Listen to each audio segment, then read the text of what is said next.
हर रोज एक नई कहानी देखने के लिए चैनल को सब्सक्राइब करें और बेल आइकन दबाना ना भूलें। कमरे में फूलों से सजी सेज और बेड पर बिखरे गुलाब की पंखुड़ियाँ।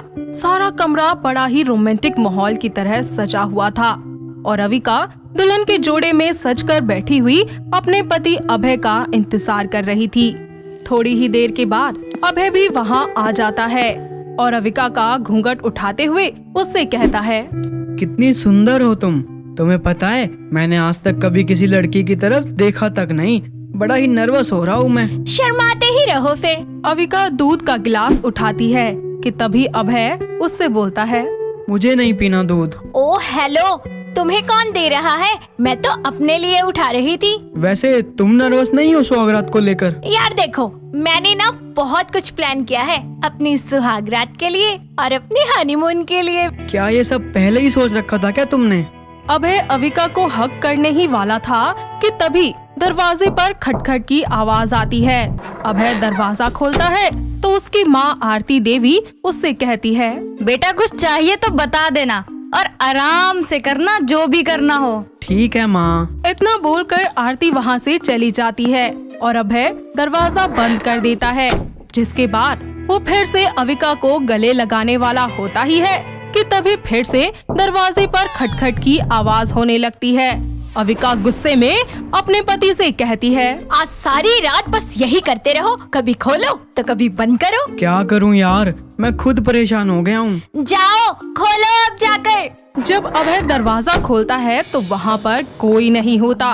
ये देखकर दोनों को बहुत ही ज्यादा गुस्सा आ जाता है और गुस्से में वो सो जाते हैं। कुछ दिनों के बाद वो अपने हनीमून पर जाने की तैयारी करते हैं और रात को मनाली के लिए निकल जाते हैं, जहाँ रास्ते में अभय कार बहुत ही ज्यादा नॉर्मल स्पीड में ड्राइव कर रहा था कि ऐसे में अविका उससे कहती है, अभय स्टॉप द कार। क्यों? अरे तुम कोई कार नहीं बल्कि कोई बैलगाड़ी चलाओ जाकर। यार मैं ऐसे ही सेफली ड्राइव करता हूँ। I said stop the car. Abhay car रोक देता है और अविका कार ड्राइव करने लगती है। कार की स्पीड वो काफी ज्यादा तेज रखती है। तभी अविका और अभय की कार के आगे से कुछ अचानक गिर जाता है और अविका को लगता है कि उसने किसी का एक्सीडेंट कर दिया है। वो डरते हुए गाड़ी को रोक देती है कि तभी अभय उससे कहता है, बोल रहा था स्पीड कम करो, मगर मेरी बात माननी ही नहीं है। मैं एक बार देख कर आऊं? चलो। दोनों कार से बाहर आकर देखते हैं तो वहाँ पर कोई भी नहीं होता। वो दोनों आसपास देखने लगते हैं लेकिन उन्हें कोई नहीं मिलता। जिसके बाद वो दोनों फिर से गाड़ी में बैठ जाते हैं और अपने होटल पहुंचकर रिसेप्शन पर जाकर सारी की सारी फॉर्मेलिटीज पूरी करके अपने कमरे की ओर चले जाते हैं। थकान की वजह से वो दोनों उस रात आते ही सो जाते हैं और अगली सुबह फ्रेश होकर एक दूसरे के साथ मनाली घूमने जाते हैं और खूब एंजॉय करते हैं। शाम को वो दोनों जब वापस होटल लौटते हैं तो जैसे ही वो लोग एक दूसरे के करीब आने लगते हैं कि तभी एक बार फिर से दरवाजे पर खटखट होने लगती है। ऐसे में अविका गुस्से से कहती है, ओफो, यहाँ भी कोई आ गया। रुको मैं देखता हूँ।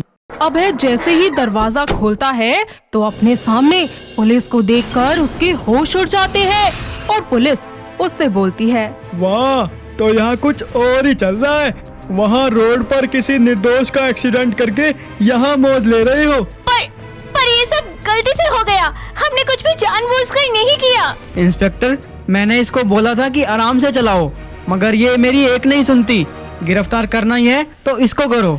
वाह, कितने अच्छे पति हैं मेरे। अपनी बीवी को बचाने की जगह उल्टा उसे ही फंसा रहे हैं। इनके बैग की चेकिंग करो हवलदार। हवलदार जब कमरे की चेकिंग करता है तो उनके बैग में से उन्हें एक व्हाइट कलर का पैकेट मिलता है और उसमें नशे की चीजें भी होती हैं। ये देखकर वो पुलिस वाला उन दोनों से कहता है, वाह, तो यहाँ नशे की चीज का भी सेवन हो रहा है। मुझे नहीं पता, ये सब हमने नहीं किया। हाँ, मुझे नहीं पता कि ये कहाँ से आया। हम दोनों यहाँ सिर्फ अपना हनीमून सेलिब्रेट करने आए थे।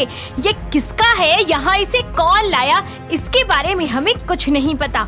वो लोग अविका और अभय के साथ बहुत ही बुरा बर्ताव करते हैं और अभय को दो पुलिस वाले मिलकर पकड़कर वहाँ से ले जाते हैं और उनमें से एक पुलिस वाला अविका के साथ बदसलूकी करने लगता है और फिर वहाँ से फरार हो जाता है।